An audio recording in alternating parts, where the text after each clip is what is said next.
12 p.m. and we'll call to order the budget workshop.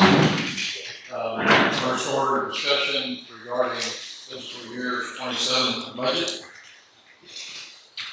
Mayor and Council, today's just a continuation from Monday. In front of you, you'll see I've run several scenarios with potential cost of living adjustments, and we'll get into those here in a minute. We'll hear from Stephen School about some public works projects that we would like to accomplish. And if we get through the fee schedule today, I think we'll actually be in a good position to not need Monday's workshop. If we can finish up today with some guidance. Before we get started, Councilwoman King, I know you had a question Monday about the parks personnel budget from Monday, or from 2024. I thought about that after we left, and we actually added 2 positions in that year. There was a recreation specialist, and then there was a floater position for parks. And so we hired the rec specialist halfway through the year. We hired the airport manager in place of the floater after I consulted with the park superintendent, and he was paid out of the parks budget for that year. It's been moved to the airport fund now. And then we had a large payout of benefits for an employee that left partway through the year. So that's part of that big jump there, in addition to the cost of living adjustments. So, Stephen, I'm actually going to turn it over to you before we get into the payroll numbers, if that's okay. I did ask Shanda to come today if there were any questions about the library that we kind of touched on Monday. So she's here as well. I just wanted to go over a few things with y'all. Mainly capital items, large project items. It's worth saying that staff understands that, from year to year, there may need to be some necessary sacrifices. However, I would like to point that the city has a 20-year master utility plan expired in 2023. I don't think we've done 50% of the projects on it. So I think it may be worthwhile to understand that I think we kicked the can on some things, and at some point, we're going to have to try to catch up. That being said, I just kind of wanted to go through the electric part a little bit. There's a need for certain projects, and obviously you're going to see normal things on CIP that there are every year. Certain things in terms of fleet or equipment. But if I wanted to point to a few projects, I just wanted to explain that you've got significant infrastructure in town under the electric utility, specifically that may still be copper. So when they work on these items, they snap, they have to repair them. Sometimes it seems like if they're looked at, if the wind blows the wrong direction, they snap and they have to repair.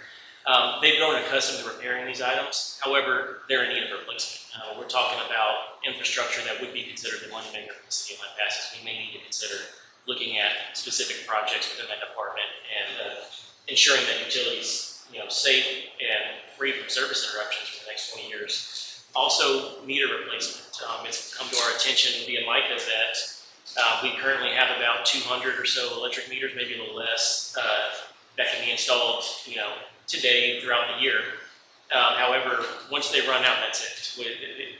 We bought these meters refurbished, so as we put in meters after this set that we currently have, it's going to require an upgrade. If we're going to upgrade our electric meters, we might as well go with a smart meter system. I mean, it just makes common sense. Like the water. Better. They would be considered better. This system would allow for remote disconnects. If there's a fire, they can disconnect the meter after the fact. If you had a disconnect for non-pay, you could reconnect after the fact without actually having to be on site. It'll also hold the system and determine if there's any inefficiencies with the meter in terms of hot socket, arc flashing, anything that could possibly cause a house fire, anything that could be detrimental to the residents or the utility in itself, give you the opportunity to repair that stuff. It also, the system that we're looking at, we've been talking with vendors, the network that we would utilize to pick up these systems could also integrate with the water meters. So you'd be looking at 2 networks, or 1 network to provide service to 2 utilities. And to that point, if I may, while we do have smart meters for the water system, we're not utilizing them to their full capability. We're still going to do the drive-by or hand reads for it, where if we could piggyback off of the electric meter system, you could go to a true remote read. True. which would either flex the meter readers out to do meter replacements, if they were still having to do physical turn on and turn off for water meters, and could potentially free them up to help the water department with line locates and things. They've been asking for an extra position for that specific purpose. Well, and y'all have been talking about that we stealing from the electric, so if we stop, then that frees up that money to do this, correct? Correct. Yes. I mean, it gives you more funds locally to use within the utility itself. Absolutely. And that's the point. Is we've kind of transferred those funds out to use for other city sources or resources. If we were able to keep some of those funds back in the utility itself, we could actually complete some of these projects, which are going to be beneficial to everybody. Another example would be a backyard machine. Micah brought this to my attention several months ago. We've got 40 to 50 poles that we don't actually have access to that need to be replaced today. We have more that are concealed, but we have about 40 to 50 that need to be replaced. We can't access them without taking out fences. Backyard machine could be an incredible asset in the city of Lampasas. It's a more of a portable machine that allows you to get closer to the pole without destroying someone's yard, in a sense. Conversely, you could relocate the utilities, but that give it more increased costs. So it's just some things to think about within the electric utility What itself. does a machine like that cost? About 100,000 depending. What does it cost to rent one? I can't say I don't have that number with me here. I don't know off the top of my head, but I know it's about 100,000 to get one, and I believe from Micah that number's used. I think he recommended to purchase a used machine instead of a brand new. And that is also something that we're looking at too. As we progress, is some of these specialty pieces of equipment that we don't necessarily use 100% of the time, should we look into more of a used, cost-efficient option or brand new? It's something that we're also considering as well. Overall, I trended capital improvement over the previous 5 years versus the next 5 years. And the things that we've rolled over from year to year, capital improvement for the electric department's gone up about 56.9% for the next 5 years compared to the last 5 years. Now, some of these projects can be pushed out a little bit further. Some of these equipment replacements can be pushed out a little bit further. However, we can only push things so far. And I apologize if you have capital improvement in front of you and you're looking at different numbers than I am. I revised this last week and then incorporated a few other things. So that's my fault. Moving over to water, unless anyone has specific questions to electric specifically, I was going to move over to water distribution. I did add a few things to water. It's no secret water seems to be a hot topic with our taxpayers. I did add a water pilot study to this. It seems to be that supplemental resources has been something of interest to everybody. A water pilot study could cost the city roughly $300,000 to $500,000 to perform. The purpose of that is to tell you exactly what type of treatment you would need should you choose to use a supplemental resource. My point being that combined with all the other projects that water equipment has listed here, that we may want to consider how we're going to fund some of these projects if we're going to fund them at all. We talk about supplemental water resources and the need for it. However, currently there's no funding for that. There's no way to achieve that unless we determine how we're going to pay for it. Yes, sir. Didn't they a couple of years ago join T-Roy for a water study that made recommendations? Yes. Saying we probably need to send another 300 to $500,000 based off of those findings, or?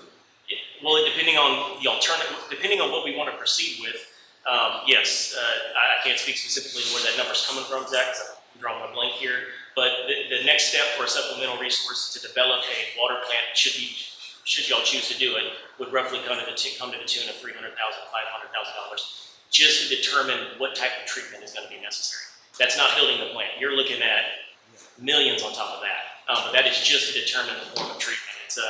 It's almost the cost of doing business if you want to build a water plant. So it's something to consider as we talk supplemental resources. How serious are we when discussing those things? Because they're going to come with a significant price tag.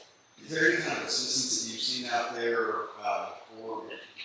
So yes, there is assistance. There's funding you can get from a state level. Texas Water Development Board does have opportunities.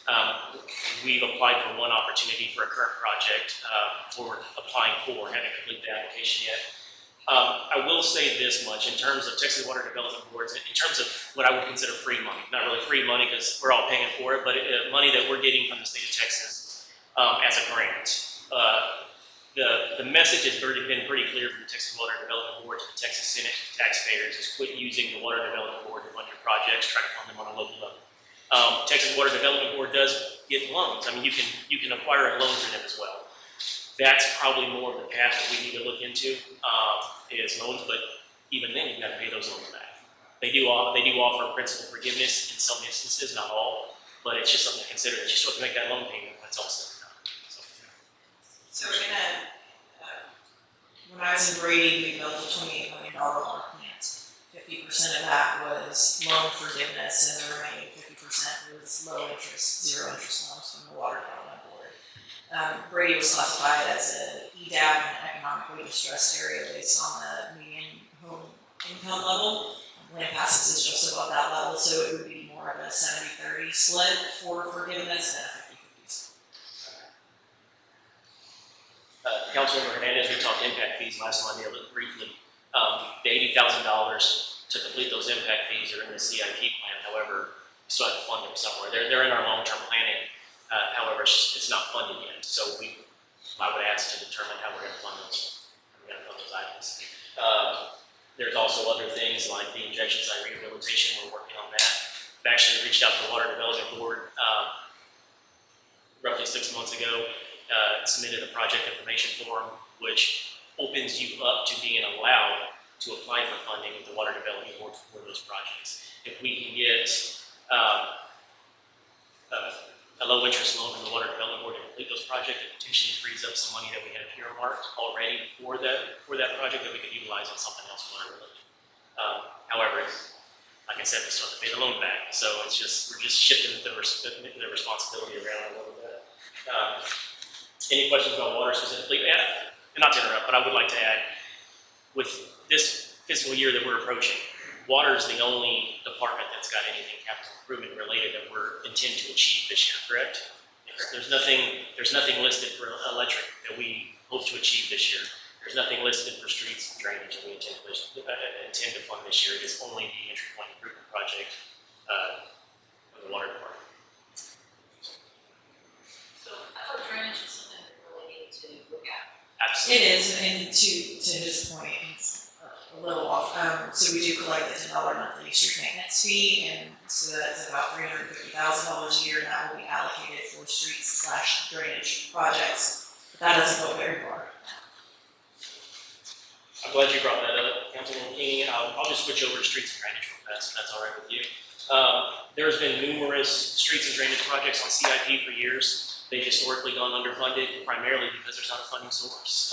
As the city manager said, we have the street maintenance tax that's kind of being divvied up between drainage projects, drainage work, and street projects. It's not enough money to go around. I mean, realistically, I think what was in capital outlay this year was roughly $390,000.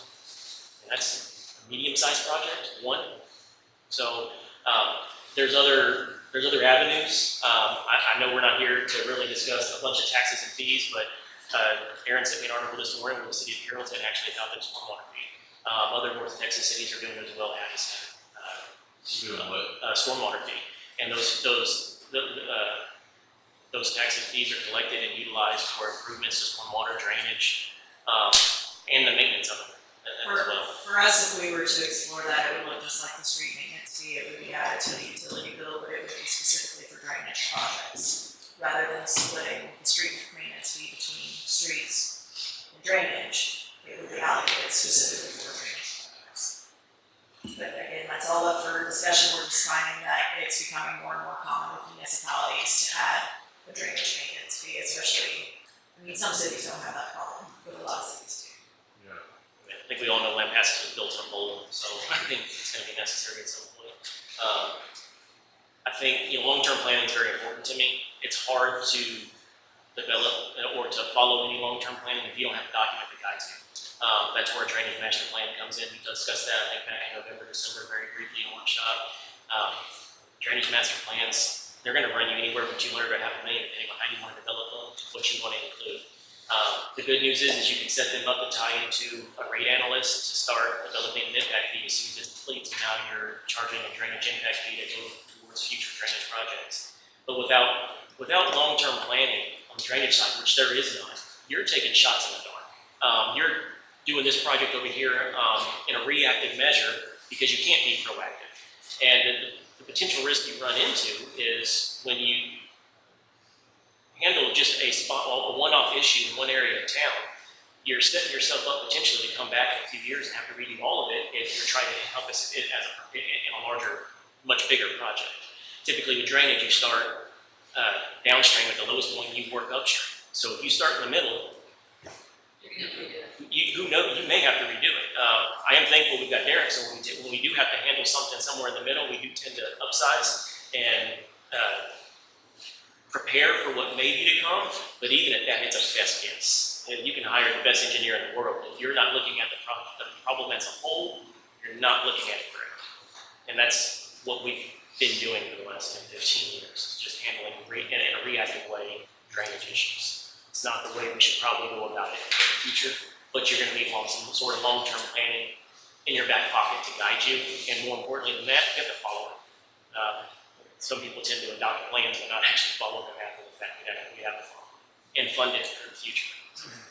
Would you say that before we start getting into a lot of long-term planning, we should probably get through a year or two of adjusting from using the electric lines as we have, you know? I think they could go yes and no. I see where you're coming from. Any sort of long-term planning document is going to cost you a significant amount of money. I do think that you could kind of get through that initial threshold of adjusting how the city's been operating in terms of financially. But I think there's some things that may be cost effective to go at the same time. So it just depends. I don't know what y'all think, but you know, after hearing what we've heard so far, it almost seems like kind of got to get our wits together about moving forward and kind of handling things different, and probably gonna have to go up on taxes a little bit and try to cut some breaks. Lots of managers talking about with electric and maybe get through a year or two. Try to not have any big waves when it comes down to employment or anything in a department, and just get through a year or two. Is that kind of what's all here? It's not what I want here, but I think what I'm hearing is that we need to get to a point, get through a year of adjustment and how we allocate and spend money before we go into any major projects. Obviously, we need to do the routine maintenance, handle emergencies as they arise. We need to make sure that there's funds available for those. But taking on any major projects, I don't foresee that in the next year. I don't disagree with that. I think we're kind of not necessarily riding the ship, but readjusting how it's being steered. Correct. And I think we need to see how that plays out over the next fiscal year, and obviously revisit this discussion next summer. And a majority of municipalities, capital improvement comes from what? How does that get funded? The electric. I came from a municipality that didn't issue that at all. It came from tax revenues and it came from utility revenues. Like we talked about on Monday, we're at the bottom. You know, we kind of prided ourselves on being able to keep those taxes down, but I don't know how you run the city without revenue. And revenue comes from taxation as much as I don't like taxation. I like living in a city that provides services. Well, I mean, with the electric that you were talking about, the meters and things like that, it seems like that would be a project you could move forward because we already have the funding available if we're doing the shifting. If we don't decrease the electric rate.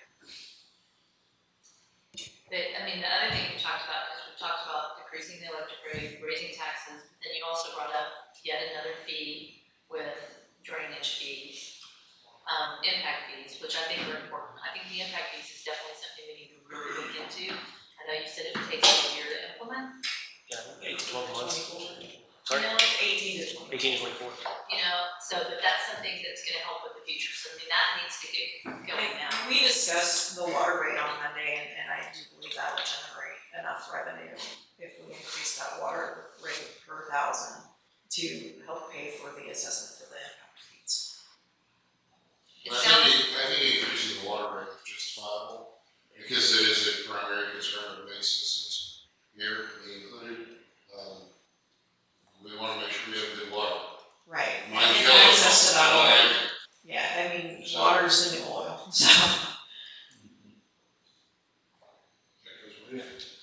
We haven't even brought up Kepler water supply. I mean, how that discussion's gonna go.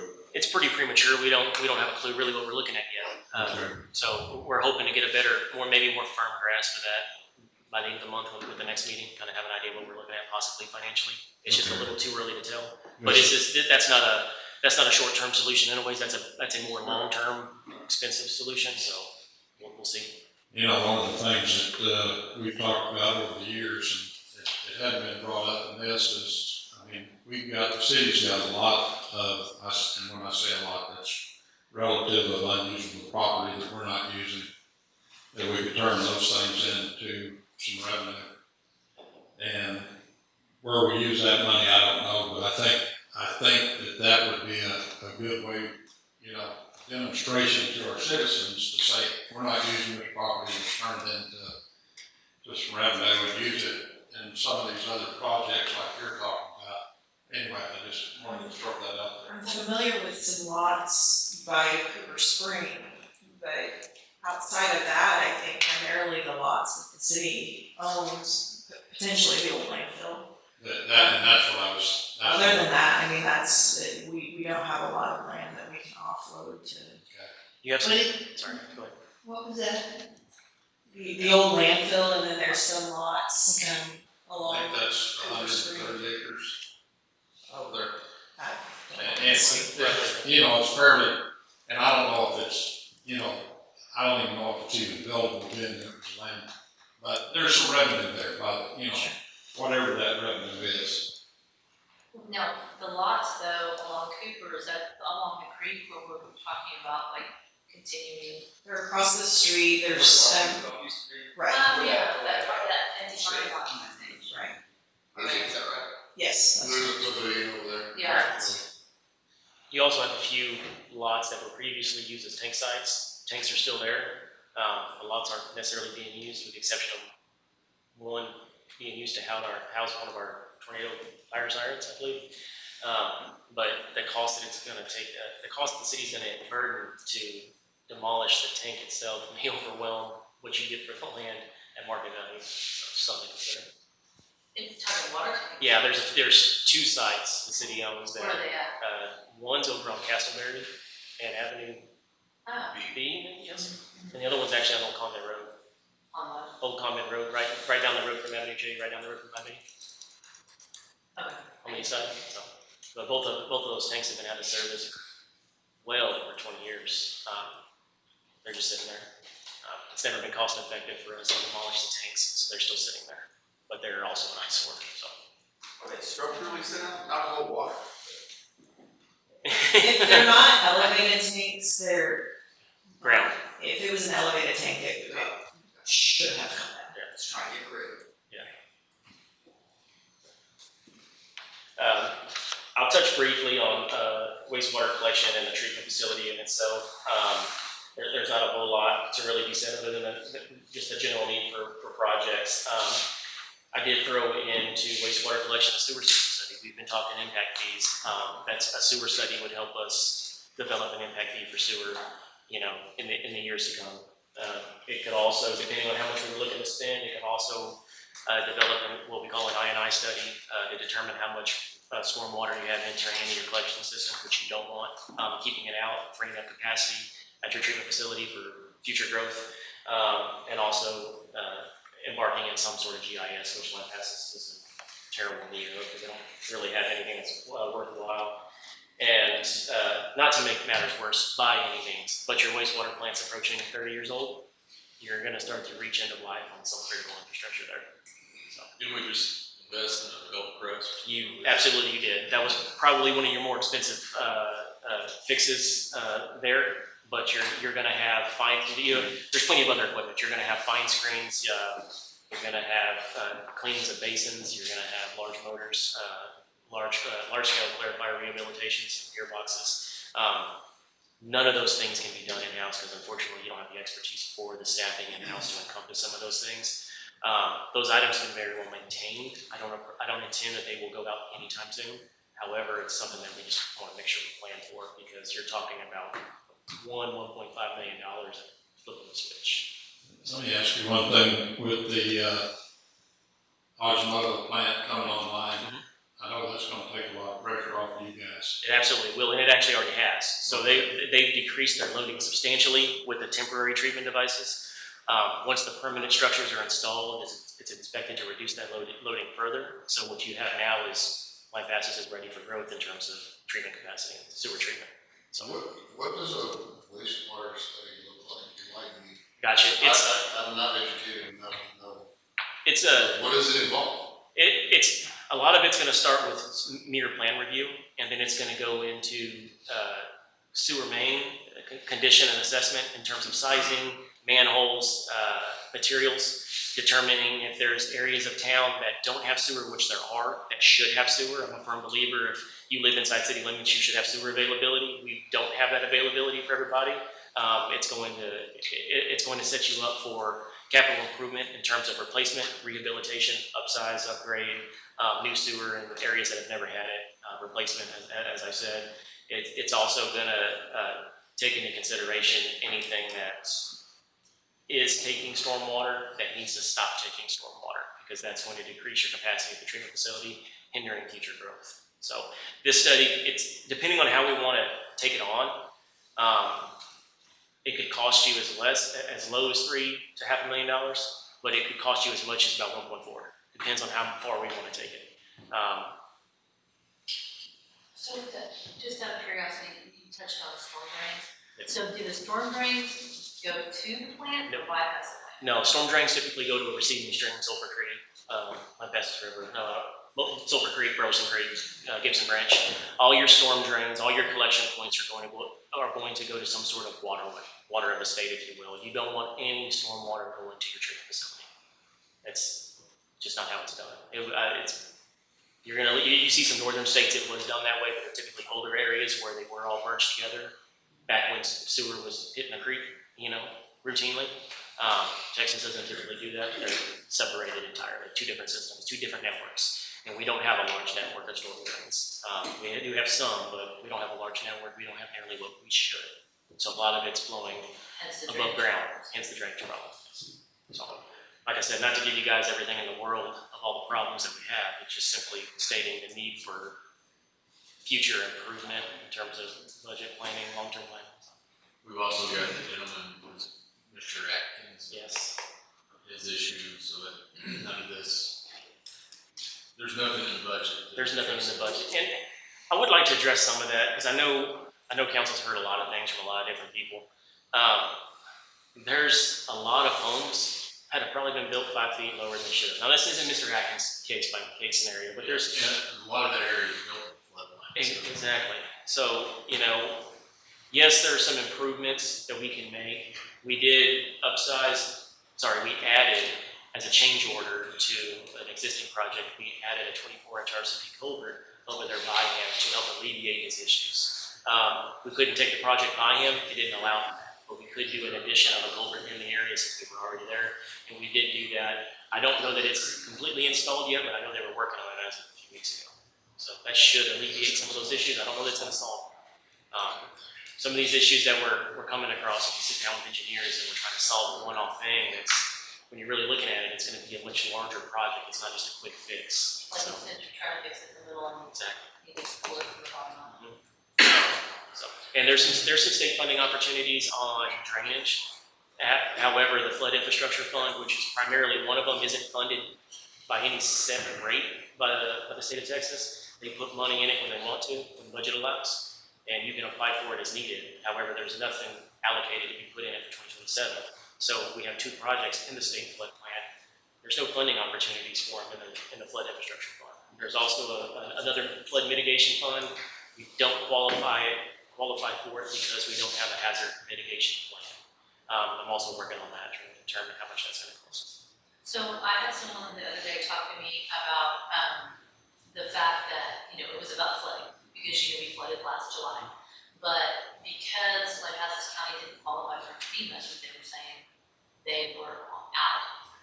And, Citizens have the opportunity to self-report their damage, and for FEMA and TO, they have a dollar threshold that if you exceed that threshold, then you qualify for the public assistance. There wasn't enough reported to make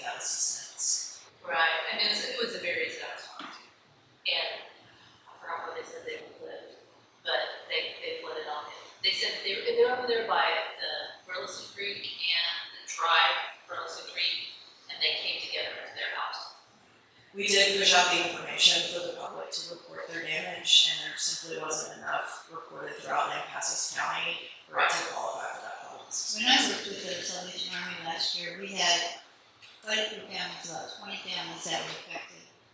And I think one or two wanted to apply for it. They did not, or talk to FEMA. They did not talk to anybody in the government. Well, they did, and they said we didn't qualify. And a couple of ladies on Westford also would not talk to the government. So We also tried to connect people directly with TIA and FEMA, and they refused to talk to the government. They refused to open the door, would not speak to them in any form or fashion. I can Say that again? They refused to open the door to speak to representatives that could have provided assistance to them. Something to consider is homeowner assistance from FEMA. You know, that's fine, that's great. Municipal assistance from FEMA, that can be a walking nightmare, because you're following City of Lampasas requirements in terms of purchasing, in terms of bidding, but now you're also going to deal with FEMA stuff. The federal government loves to make things complicated, so it just makes it a little bit more difficult. I'm not saying we shouldn't apply for some of that funding. All I'm saying is it's going to make the response extremely tedious. And if there is an existing issue that could have prevented some of that damage, FEMA's not going to cover that. That's something the City of Lampasas should cover. I can point to culverts all across town that are rusted, separated. That was it created? I'm sorry, let me rephrase. Was that worsened by the flooding? Possibly. The flooding did not create it. That was something that was an existing issue that was either failed or unacknowledged to remedy in previous years. So those are things that we need to be doing in-house for our residents. So if FEMA funding is an opportunity, I'm not saying that we shouldn't go for it. I'm just merely saying be skeptical that we're going to get it. Because as we found in this last go-around, they did determine that there was existing damage in some of these culverts, and rightfully so, there was existing damage. So they are not going to cover replacement or upsize or mitigation efforts on a culvert or a drainage structure that was previously failing in those flood events. So just something to consider. Correct me if I'm wrong, but my understanding is that FEMA is also very slow. Oh, absolutely. Oh, and slow to play. I don't It know. could be years. They were shut down. I mean, they're subject to any government shutdown. Yeah. Federal Well, I government mean, it's shutdown. like, we can do these projects and they could be years before we're actually. It's a very tedious process. I haven't seen them pay out yet, but just the process so far, very slow. there are so many local projects that we need to address in so many areas. I'm really concerned if we drop any fees or lower any fees or percentages. That would do that very, very carefully. I don't think it's nothing we can't get through. I think we'll get through it. It's going to take some ingenuity, some smart planning, but I think we can get through it. I think you've got the staff to help you guide you through this process. I don't think it's going to be an issue. Quite frankly, all I need is money. But you know, as we talk cuts and what we don't want to do, what we do want to do, the only thing I wanted to say is public works budgets, as it stands for fiscal year 27, are bare minimum, they're bare bones. We can make that work. However, if we're talking future cuts, we may want to consider what we're willing to sacrifice in terms of service interruptions. Because prime example would be tree trimming services for the electric department. The council's been generous to staff, and I think roughly 200,000 is what's in the next budget.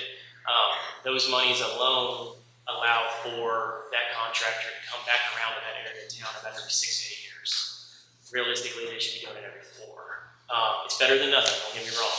But if we're talking future cuts to operating budgets, it's just something to keep in mind that that could relate to more overtime, it could relate to service interruptions in terms of water and wastewater, or in terms of electric and water, sorry. So, and I don't think that's what we're talking about here today. I just wanted to put that in mind.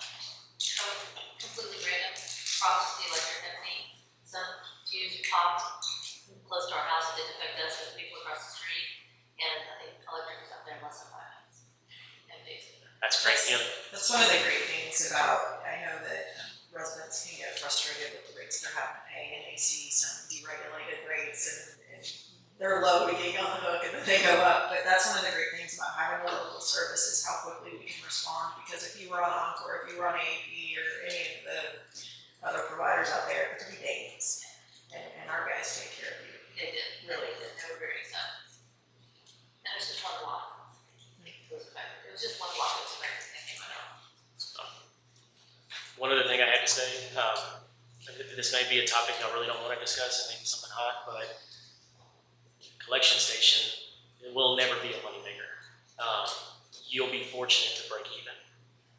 If we're talking about what may not be long-term necessary, I don't feel like I'd be performing due diligence if I didn't bring it up. Collection and recyclables, they're not gonna make the city money, they never will. So, something to consider. So what all is at the collection station besides, because I know that if you have big equipment, you can get a whole, like, let's say I have a washing machine go out, I can call Frontier, they'll haul it off. So, what is the, other than dump and brush, which would be easy because we just burn it, what does the collection station actually take? Okay, so Brush and recycle. let's separate it into three parts. As you mentioned, brush, we'll throw that inside. The collection station itself is trash, debris, contractor removal of stuff. I know Councilmember Hernandez says he doesn't use it. There are a few contractors in town that do use it because roll-offs do stay pretty full. But it's trash, junk, for the most part. You mentioned an appliance. You could take that down there as well, or in there if you wanted to do it yourself. But like you said, you call Frontier and they pick it up. Yeah, So you so can, why would I carry it down there if I call Frontier, come pick it up for a it's a great question. Yeah, You don't even have to call, just put it out on your second pickup day of the week and dump it down. But if you're, prime example would be if you're a landlord and you're cleaning out a rental house, it may be worthwhile. Separate from the collection center, you also have the recycle center, which is off to the side. And we all know what that's It's used for. really convenient, obviously. So what we discussed after our meeting Monday is, I mean, if we're looking at things for cost value, do we need to keep the collection station open? We could have an annual fee for residents and an annual fee for contractors to dump off brush, because there's little to no cost to operating the brush burning. Go ahead. Sorry, I wasn't trying to interrupt you. In prior years, the city did a 1-week clean sweep. I think most of you are probably still familiar with that concept, but we had roll-offs brought in for about a 1-week time period over at the city barn. I thought it was like twice a year. Is it twice a year? Maybe it may have been twice a year. Fall. So it may have been twice a year, but they allowed people to come in as long as you had a city ID, showed the city of Lampasas, or a utility bill. You dumped your stuff. I don't believe they charged you anything, and the city burdened that cost on that during that event only. The city staff were lined up to work it, take care of it, and man it, and then when it was done, everything left. So I mean, because we have the area, so what if we did something like that, did a flip-flop for the collection station and did clean sweeps twice a year? That would cost us less than losing the collection station, correct? oh, absolutely. I don't have the exact numbers to give you that, but yes, unequivocally, yes. How much can we look at what the numbers, what the collection station, like, what is the cost to run a collection station? Like, how much could that save us that we could use that in other areas? We can actually look And we did just an on FYI. page 1 in your binder. The revenues for operating a collection station proposed for FY 27 is $40,750. The expenditure is $106,654. So we're anticipating a $60,000 loss on operating a collection station next year. How does this factor into Frontier's proposal on the once a week recycle, once a week trash? Is that gonna You go? can consider them separately. I mean, we have a trash service. We would be getting rid of recycling. We wouldn't be offering, you can take a two-pronged approach to it. You can decide to close the collection station, so we're closing down the junk disposal. Other than for brush. Yes. Other than for brush, you'd be getting rid of the junk disposal, you'd be getting rid of the recycling. You still offer your trash service to your citizens. If you want to go above and beyond and offering the curbside recycling, that's an option. I meant to request for you to pull up the survey results, because I'm still getting them trickled in, and so I'm a little lost on how those survey results came out. So you could potentially offer it, that's a pass-through cost to the customer, the city doesn't take the loss on that, on offering that service. But we're raising costs left and right already, so I Right. don't wanna raise costs. Your trash service will likely go up again next year as they, CPI. their CPI, right, in the contract, which would likely be another minimum 3.5% increase. So the cost will go up to the customer regardless. Whether we do curbside recycling or not. Correct. So we need to save about 100,000. 60,000. Seems like if we added recycling and the larger 90-something trash service, it was $4 a month more.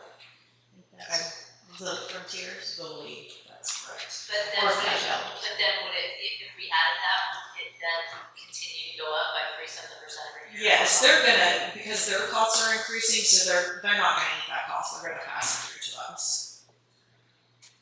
Any service is gonna do that. Correct.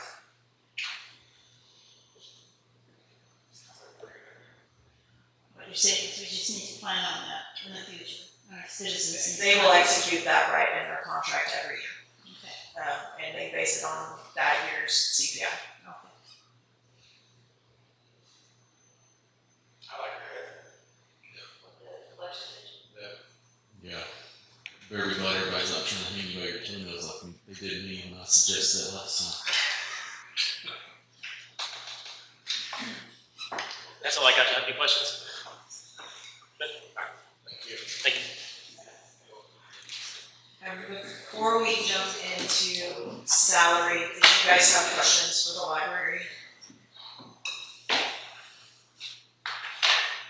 said we're on the library. Hang on, let me go through all these tabs and find that one. I guess we have a general grasp of the library as far as staff. Could you explain kind of their roles and full-time, part-time, and how that affects you? That's what we had the most questions about. So just kind of go over that for us if you can. Okay, so there are 2 full-time, me and an assistant librarian. And then there are 3 part-time clerks. And they're about 23, 24 hours a week. And we're open 44 hours a week. We're open 10 to 6. So we have 3 different shifts for the part-timers and then that also transfers over to Saturdays since we're open on Saturdays. So actually having part-timers helps fill in gaps easier, like if someone's out sick, rather than having to fill a whole 8-hour person. I'm not sure exactly, but When would you think your busy, bless you, when would you think your busiest time is down there as far as, I know it varies throughout the summer, throughout the fall, but as far as consistently? generally earlier in the week and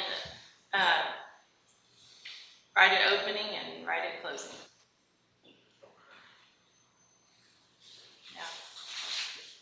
I know you and I talked about the changes in demographics and how many people are visiting the library has been dropping. Do you see that happening in the future? Well, one thing that I have asked for a donation for is, it's called Growing Libraries, and they have a platform where they can show us like literally households that don't have library cards, that don't utilize the library. And so if we were able to get that donation to fund that, we would be able to focus strategically on specific households, reach out to them. Postcards automatically get sent from the company. We don't have to do that. We have to pay for them. But I think that would actually help with our outreach and bringing in people that don't know about the library, don't know what we offer, don't know Like, we could select households that have children 0 to 6 years old. Postcards would go out to them advertising our Dolly Parton program, for example. Or we could do a separate one for people that don't have library cards. So, like maybe in September, we're gonna have a library card sign up, like campaign or whatever. We could send out postcards ahead of time, letting people know that that's gonna be coming. And we know you don't have a library card, so, here's an opportunity, a campaign, actually. And I think that strategic outreach from that, getting all that information. Does that give you age groups so that you're looking at what types of people you might be serving?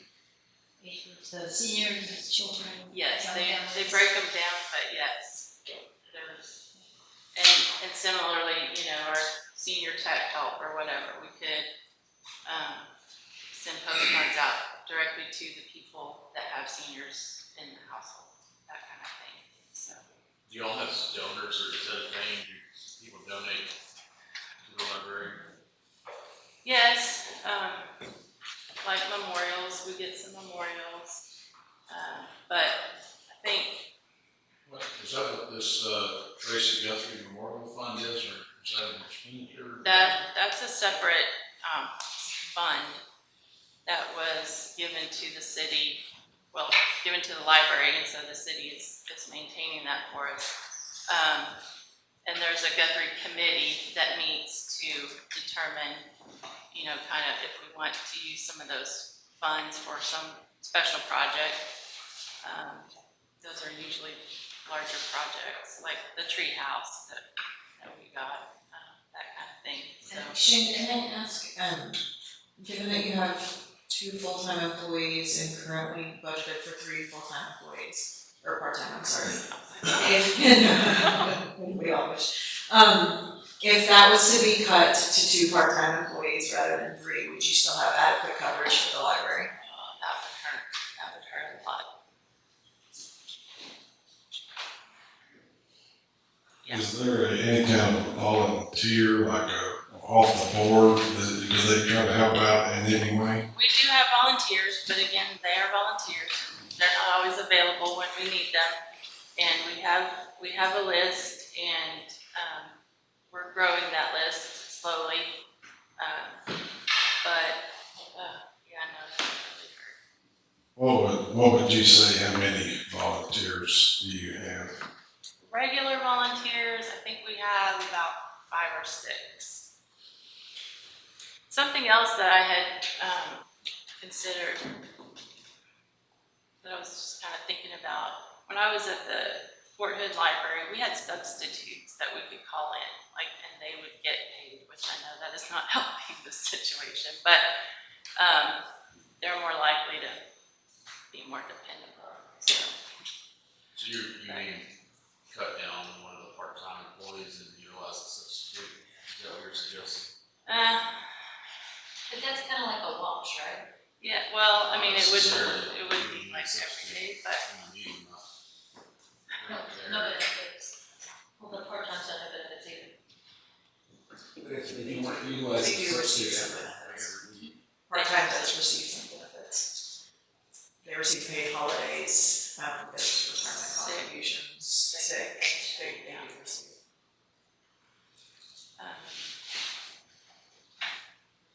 yeah, I mean, if we were to cut back a staff member, I would foresee cutting down our hours as well. How busy are you on Saturdays? It depends. It really, we can't tell anything that causes it to be really busy one Saturday and then the next one kind of dead. Some are steady, there's just, and so we have one part-time person and 1 volunteer work every Saturday. So we are utilizing our volunteers. If someone calls in sick or is on vacation, we have to really lean on volunteers Right now, we've got one that has resigned. Her last day is Friday, you know, trying to plan out the rest of the month. A volunteer that's resigned. We've got, No. no, a staff person, part-time. So we're like extending the shifts of the part-timers that are there, and on some days utilizing volunteers as well, so. You already planning on posting for that job? It is posted, yes. On a typical day, how many staff are in the library? All 5 are in there at one time. The morning shift and the closing shift, like the opening shift and the closing shift, don't overlap. Like, one leaves at 2, one comes in at 2. And then we've got a mid shift that covers mine and Emily's lunches. Okay. That helps, yeah.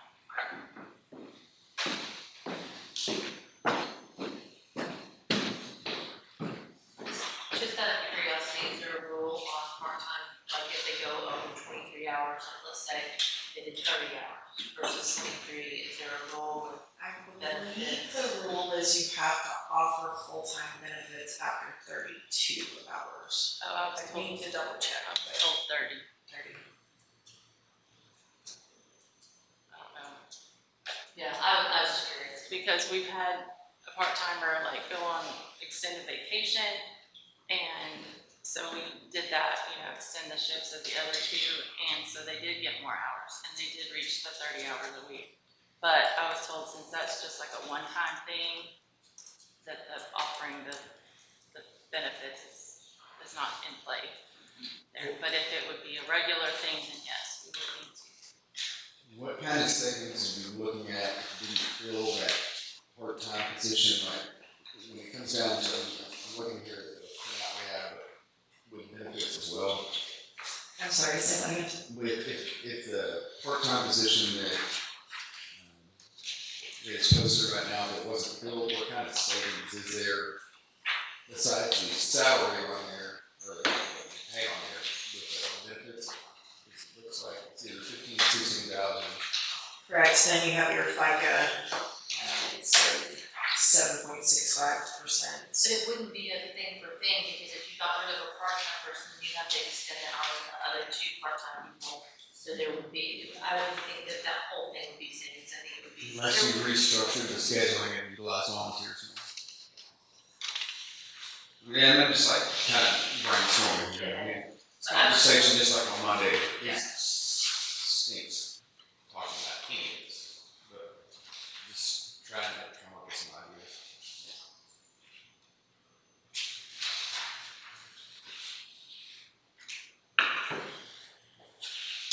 Bailey, you may be able to answer this, but Sure. these companies you work with, do they ever like rename a library? Generate income? It has been before, oftentimes, it's done in instances where it's not necessarily a Parks and Recreation department. Some larger municipalities will do what's called a community development department, which will encompass both, for example, golf course, your typical Parks and Rec department, and libraries, and Sportsman Solutions has done some cases where they will do sponsorships for libraries, yes. And it's only typically been in those instances, but I don't think it's so far out of the realm to explore from just the experience I've had. Okay. I was thinking like the Mayor Pierce Heritage Library for I was like about to hurt ninjas. $100,000 yearly donation. Well, if the library got rename now, it'd be a tricky catch. She did the size of a huge benefit package to the library. It's unbelievable. And we do get nice amounts, but usually at the end of the year from the interest on that, so.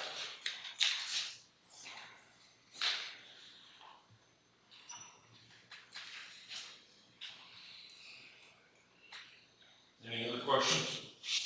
No, sir. That's good. Thank you very much. Thank you.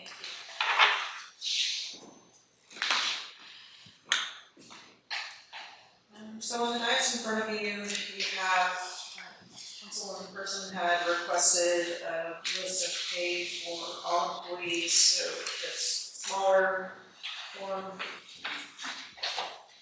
That's what that is. And there are 3 different pieces on legal. I ran, Councilman Hernandez suggested running several scenarios, so I did that. You'll see one that has a cost of living increase for almost all employees, that at 1, 2, and 3%. You'll see in the middle section of some of them, there's some breakdowns with totals. That shows you what that increase would be to the general fund, the golf course fund, the animal shelter fund, the electric fund, and the water fund, so you see what those impacts have. Then there's one analysis for salaries under 60,000 and one analysis for salaries under 50,000. Each at 1, 2, and 3%. And so for each of the totals that we have on the last page of each of those listings, we have the total for that cost of 1, 2, and 3%. Correct. So that includes your increase in base pay. Each employee receives an extra check in November, December, which is the equivalent of 1 week's pay. Then your FICA, your retirement, and a total. So, for example, if all employees were to get a 3% increase, the total for that would be $236,505.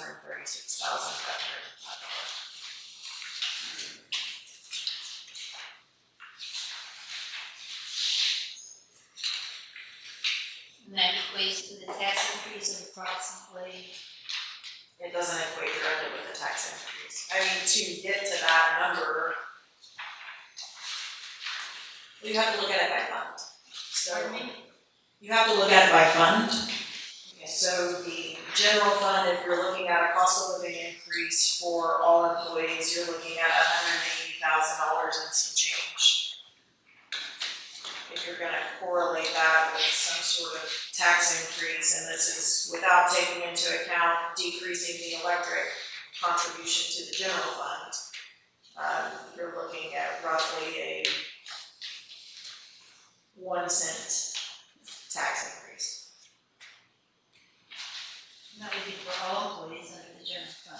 In the general fund, yes, that doesn't account for the employees in the other fund. The general fund would also be responsible of taking care of the raises for the animal shelter fund, which would then be split with the county, and likely the golf course fund. What's that, son? Golf course fund, because it's budgeted to break even next year. I like the idea, where you're talking about having, like, go over, probably need to go up on our tax rate, and we hit the employees under 60,000, 3%. I think that goes a long way. That's a great benefit for that.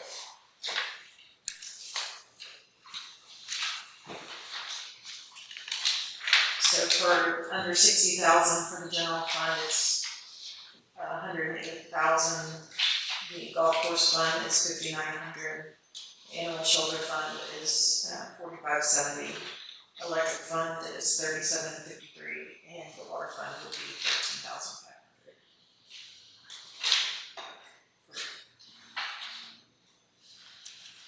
You know, with the money and having to go on taxes and everything being so tight, I would really lean toward trying to give the other 60 or 50 something.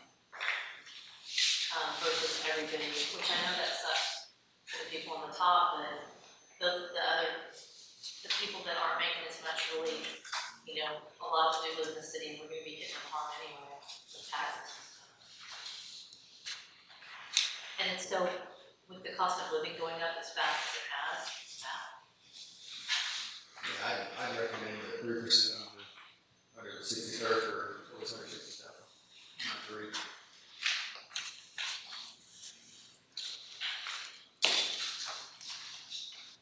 And that would be, you're talking the base salary, 60,000, is that correct?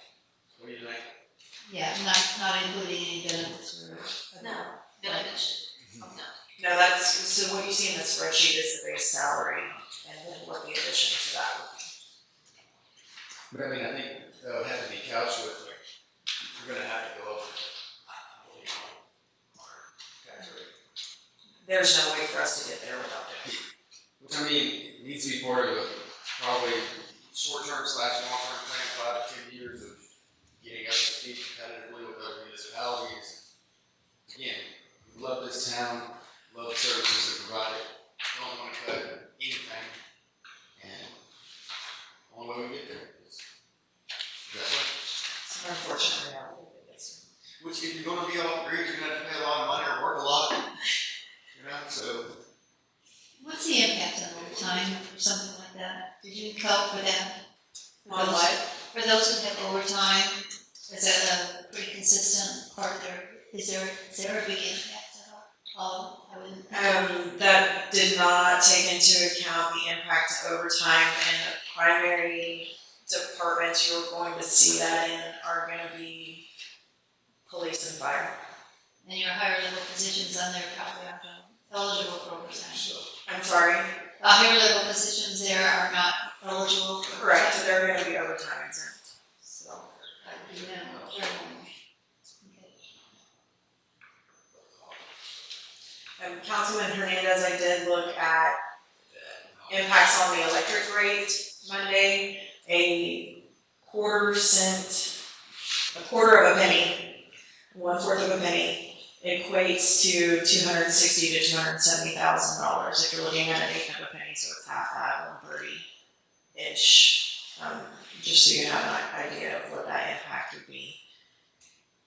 Again, just in my opinion, as we're in our first year of this, my recommendation would not be to decrease the electric rate in the first year, but I understand certainly where we're coming from on that.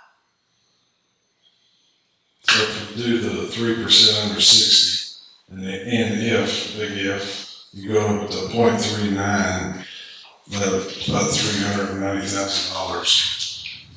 Because 0.39 is 528K, and then this is taking off the 136, so that equates to 391,000. So then potentially you could do an 1/8 of a cent, that still leaves you with a $250,000 excess in the electric fund, where you can get the truck that we've tabled for this year while we're waiting for roof bids to come in. I mean, it does give the electric fund an opportunity to get some of the equipment they've been needing as well.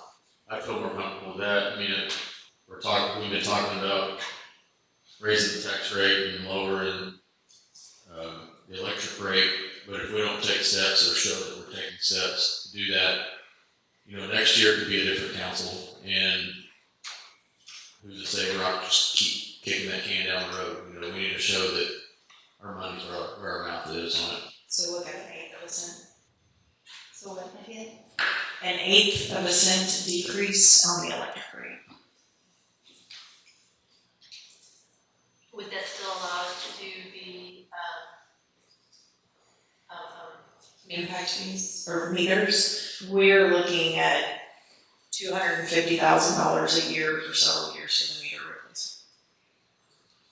So no, Yeah, it's gotta have to be a build up to that. I mean, we're looking at what we can establish in the first year, so that's where that network's gonna come into play. So we'll start with the network that the meters can read to, and then gradually replace the meters. I've also asked Steven, like with some of the police equipment, I think Axon's on essentially a 5-year plan to pay for, is that correct? Yes. To see if the meter suppliers, and we're looking at several vendors, would allow a 5-year payout on those meters if there's no financing fee to that, rather than us having to acquire all the meters fiscally in year 1.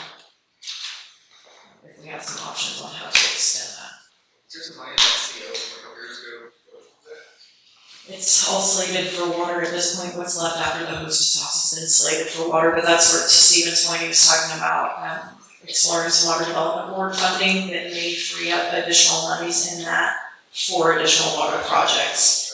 It could potentially go to electric projects, we just need to recalculate how that's being paid back. Because right now, the repayment on that is being done through our interest and sinking rate on our taxes combined with water revenues. So if we were to look at expending any of that on electric projects, we would just reconfigure how that's being repaid. Is there any chance of like an upcoming council meeting, we could look at what Mayor was talking about, and what assets, like real property assets we have right now, and what does it look like potentially liquidating them, if it's a good idea or bad idea for, future growth, or maybe if we can. There will be an upfront expense to that because municipalities are regulated in how they can dispose of their property, so we have to sell it for no less than fair market value, which means we'll have to have each piece of property appraised. We're gonna go to auction. Or you can do a public auction, but I think you still have to list them in a bid for fair market value.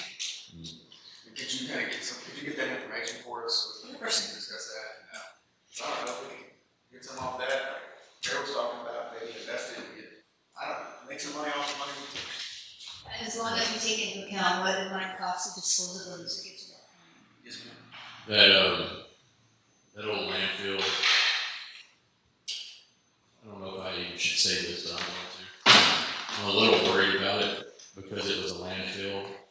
I don't think it'll have much value because it was a landfill. Well, I'm worried about What's in it? were there proper measures taken subgrade. It's obviously very heavily regulated by TCQ, and I have not reviewed any of those records. It's been booked since I've gotten here, so Is it passed up here as expressed interest? they are not at And this I time. guess they're doing transfer. No, they said potentially years in the future, but not at this. Has there ever been a study of the land there? Been done? So Has there ever been a study of that land? Study of that land? not to my Land? knowledge, as far as I know, they just I closed it down. don't think really wants to do a study of that one. Right, I We don't understand. know. I mean, is that was a landfill for I'm sorry, but I'm worried we're talking years and years that we don't know what happened. It's, Right. it's basically just a grazing type of piece of property, it's not a buildable piece And of. as is property is what I'm hearing. That is, yeah. As is, yeah. I know that tank on, Avenue B in Willis is an eyesore, and, it's gonna take some cost to get rid of that, so. Tank That's demolitions, tank demolitions typically run several $100,000. Yeah. Might be different here, had radium over there, so that the metal had to be disposed of differently because the metal contained radium. So that's not the case here, I want to be very clear in saying that's not the case here, so it may not be as expensive to demolish that water tank, but they are pretty expensive to bring down. Is there anything inside of it? It's just completely empty. Rust, Rust. it should be bone dry, so. I just feel like if we're asking our citizens to ante up, then the city needs to get off the stuff that, it's been sitting there for a while. That's why we're bringing all this stuff to you to get rid of surplus fleet wise. I mean, we're trying to, and yes, there are some big things that we need to clean up, but they're not insignificant investments to get to. What happens with that money that we get from surplus, like the do we get it, like the city gets it, is it, where does that money go? So, for example, we just sold tables, chairs, and desks. That goes into the sale of fixed assets for general fund. That goes into the general fund. The water department just sold a backhoe or something. That revenue will go into the water fund. So each time one of those assets sells, I recognize it as revenue for the fund that acquired it. It's kind of like a garage sale for the department. That's exactly what it is. But these,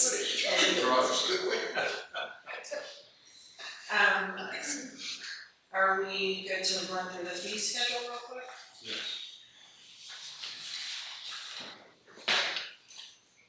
I would like to make one more point real quick regarding, you mentioned you don't suggest or recommend lowering the electric fund, but if we're doing what the legislator, what we think they're gonna do, then we've got a cushion there for what we can't use. Sure, that's a great point. We should. And the fee schedule should be in the very front of your numbers.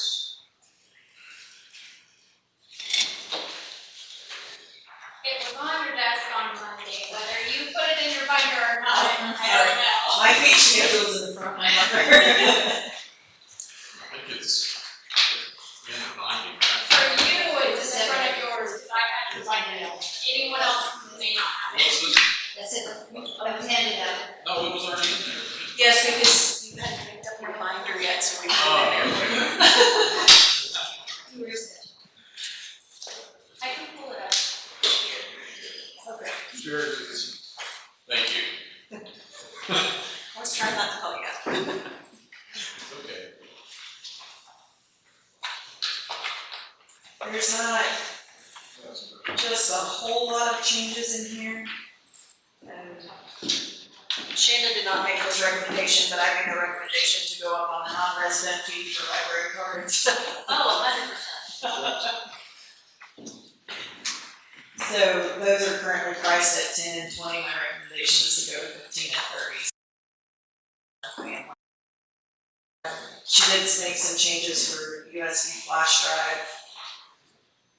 And just based on usage, so there's some minimal changes to library fees. This USB flash drive, are we selling flash drives or what? They loan them out. Yes, we do have some for sale. going up on the library fees, you fear that less people will come. That's just for non-resident fees, it's not I for understand, citizens. because I have a free library card at the Houston Public Library. I'm sorry. I got a library card at the Houston Public Library that I just signed up for free online. So Right. that's why I'm asking, like, is this gonna be a deterrent? Yeah, the 10 and 20 already is, but for some, I'm not disagreeing with the idea, I'm just Right. questioning from a business perspective. If I go up on all my prices, are people gonna come back? You know, I think it's important to note that the folks that are still contributing financially for the operations of the library, so your taxpayers are still getting free access to that. Houston's a different animal. well, I understand. I What have were you no, saying about your library card? You got it. I have a library card at the Houston Public Library for free. I just signed up online. For ours. For Houston. Houston, oh, okay. Yeah, I mean, I don't ever go to Houston, but I can get online publications and stuff from them for free. I have no heartburn if council wants to leave that where it is. It's not a large revenue generator for us one way or another, and I don't know that increasing it will make any significant impact to the library budget. I think if someone's willing to pay $10 or $20, they're willing to pay 15 or 30. I don't disagree. I agree with that too. If they want access to the library. Otherwise, they can go online. Hmm. Otherwise, they can go online. I'm not gonna say it's great. I will say, our Kempner folks are the ones that are really stuck in the middle, because they come to us, they have to pay, they go to code, they have to pay. They can open a library. How much is Your code? waterfront. We just need to be cheaper than them. Actually, I think theirs is the same as ours. Okay, well then that's okay. Just a slight increase to, on page 3, with the city licenses for dogs and cats. Chief Cummings, can you speak to how many people actually register their animals? No, not on top of my head, I'm sorry, I can text somebody. It's, you'll find that it's likely underutilized. Wait, we're You supposed have to, to register your cat. You're supposed to have tags on this, oh, and you can get those sometimes in the veterinary, or you can go straight to the tax office. Is that the rabies tag thing? Yes, sir. Yeah, Rabies. so like. They you get their take- shots. Yeah, so when you take them to get their shots, It's part of it. Yeah. well, mine does. Yeah. I can't really live with it. Get that shot. It just shows up as once. The next change is on page 8, and that's just removing reference to the mobile food vendors. You guys have considered that in your last 2 council meetings.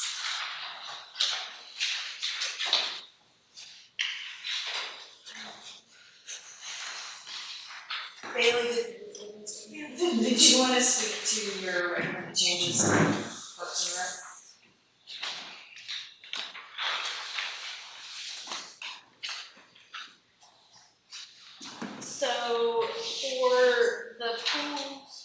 For the pools, the first fee you're gonna see, I believe, is gonna be your daily admission. We're just looking to round those up to the whole dollar. It has been a large burden for us to keep quarters, a large quantity of quarters on hand there, where we do take cash or check only. We do not have, as of right now, we do not have, card, you can't use a card in the facility. And so we're just looking to round those up, to the nearest whole dollar, so we're not having to deal with change all of the time. And so that's gonna take your adult admission from $3.50 to $4, and then $2.50 to $3 for your seniors and kids. Again, and those have been benchmarked, and those still stay under benchmark for average cities in Texas that are around the average of the size of our city. I think it makes sense around the note, like, that you went down on children, now it's 1 to 12 rather than like 3 to 12. So initially, the fee was called infant, but it was calling infant up to 3 years old. And so that has just switched from making infant 0 to 1. So, and that's up to, if you'd like to keep that at 3, we may want to rename it from infant to whatever, Under 3. yeah, that too. It's very misleading Most to, places are like, under 3 most everywhere you go. most that I benchmarked were kind of in the middle of 2, on that. And so it does mislead seasonal staff on saying, infants are free, but kids are $2.50. They think infant as newborn, essentially. And so, you know, if you want to move another direction on that, guidance would be appreciated. But I think that under 3. okay, My boy is 3, so I will not be benefiting from it. Be a child. Be a child. then the recommendation from staff would be to simply just rename that fee instead of infant. And then in turn, we will turn around and switch child from 1 to 12 to 3 to 12. And then, I think renaming that infant though, correct, renaming it to under 3. correct, Okay. yes, No, don't call it infant. yes, avoid the confusion. Yeah. Next are gonna be the aquatics rentals, used currently, for the rental packages for after-hours rentals. It was if you wanted to have 1 to 25 people at your party, it was $75 an hour. 26 to 50 was $90 an hour. 51 to 75 is $115 an hour, I believe. And 51 or 76 to 100 is $140 an hour.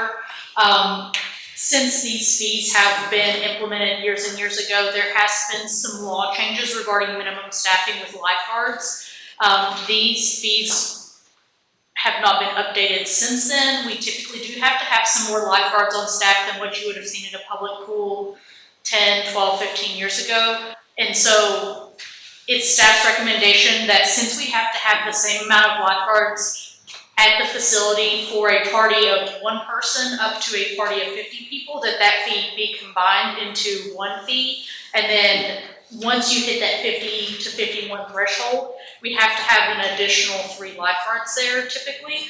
And so combining the 51 to 75 and the 76 to 100 fee into going from 4 to 2 fees, 1 to 50, 51 to 100. Next, So no parties over 100 people. that is, I have had people ask, it's not been offered in the past. I've had exactly 1 person ask me since I've been here a year ago. The most commonly used threshold right now is the 26 to 50. And that is in large compared to the rest. I've yet to rent out a 75 or 76 to 100 party yet this year. Typically, it's almost always the 26 to 50 and the 51 to 75, but in large, the 26 to 50 is the most utilized. What would you do though? I think that's what Councilman Hernandez is asking, Mike, right? What would you do if, in the event that someone? The one person I had asked said that their attendance was 102 people. And they had several individuals who were not swimmers. It was grandparents who were just gonna sit under the pavilion, and I we understand just. that's what happened. What would you do if someone wanted to rent and they had over? Did you let them rent? Yeah, we let them rent at the up to 100 rate. Yeah, that's just what I'm asking. Yes. It's like, I think that's. If I wanted 150 person party, That is a loaded question right now. We are going back and forth on capacity of the facility right or now. schedule 2 parties, one of 100 people and one of up to 50. Different days. So, just for reference, we booked out on these this year. We had, I believe, 41 of these parties booked this year. And I would say at least 30 of them were that 26 to 50 threshold. And we were booked out by the first week of June on these parties for the entire summer. So just out of curiosity, Go ahead. when my granddaughter had a little party of 15 or 20 people, do you consider that as into the total amount of people in the area that attend and maybe plan to swim in the pool, or is there a maximum on that, or So, total capacity for the party or for the facility? for the facility? We are going back and forth with several people right now regarding what capacity would look like in different scenarios, what the International Building Code states, and go ahead. So technically for building code, Hannah Springs could have a capacity of 577 people. That's a bit outrageous, considering state law only allows for 25 patrons per lifeguard. And at almost any given time, we have 5 lifeguards on. It's typically why capacity's been cut at 125. I have spoken with another building official, got a little bit of feedback that us being the authority having jurisdiction, we can change that number to what makes the most sense for us. So we've gone back a little bit on it. I don't know that 125 is the cap that we should set it at. We're looking at probably 200 or so. But again, the state declares that we can only have 25 per lifeguard in the pool at one time. So We do this like subject to lifeguard availability. correct. That's kind of what I'm looking at. So we could potentially do 200 on the grounds, but only 125 in the pool. We're trying to come up with a plan for how we can. And then that becomes very difficult to monitor how many are in and out of water. We just want heavyweights again. It holds up. You just use the buddy system. Y'all familiar with that? Buddy? The what? Buddy system. You remember heavyweights that movie? Buddy? Well, there's a lot of people who don't go in the pool, that they're just there. That's it. We've talked about potentially having the A wristband cashiers system. do a wristband system. They're asked when they check in, are you planning on swimming? And if your answer's no, you get a blue wristband or whatever. That's that at both pools, this capacity, or is this limited to? As soon as we leave here, I'm gonna go measure the one at Hancock Okay. because that one's a little different. Hannah's the one that I've got some solid numbers on. There are a lot of factors that play into it. The depth of the pool, are there any slide features, what's the width of the entrance? That's what she's That's what I'm going going to to measure. Because your means of ingress egress factors into your attendance. So after we spoke, we dug into it further, and there turns out there's a different way to calculate it for every person you speak to. There's what state law tells you, and then building officials will tell you, but you can look at this, and so that's. The code that we've adopted says that Hannah Springs is 577. I don't know that you could ever put that many people in there comfortably or responsibly. So Well, what do you think about, even though it's only come up once, and it may come up down the road, do you think we could have a higher fee structure, and we need to just put something in there I for don't- over 100? I don't disagree. Cool. I would like to see how the capacity conversation finishes. I don't want to put a fee schedule in there, maybe necessarily for a 100 to 150, and then turns out we actually have to keep that capacity under 150. If if it is determined that we are comfortable with that 150 number, we will add it to the fee schedule before its final adoption. Yes. And I think the other thing we have to consider is we have a staff to manage. Correct. I'm sorry. Subject to availability. Yeah, subject to available. Oh, Once we settle on a number, we will order a sign that says occupancy load is blah, blah, blah, subject to staff availability, something along those lines. Councilman Gill brought up a really good point. We're not even talking about splash pad yet. I could really see this. We would Well, we don't need love lifeguards for that. a splash pad if you let me closable. I would love a splash pad. The, We our digress. Hannah's principle was that we would not close Hancock, and we would have to. Oh, I would never close it. That's what they're saying. I don't think we can close it. It is, splash pads are uniquely difficult yet easy to maintain. You do have to have you have to have somebody on the staff that, No, we're not even. Yeah. We are led street.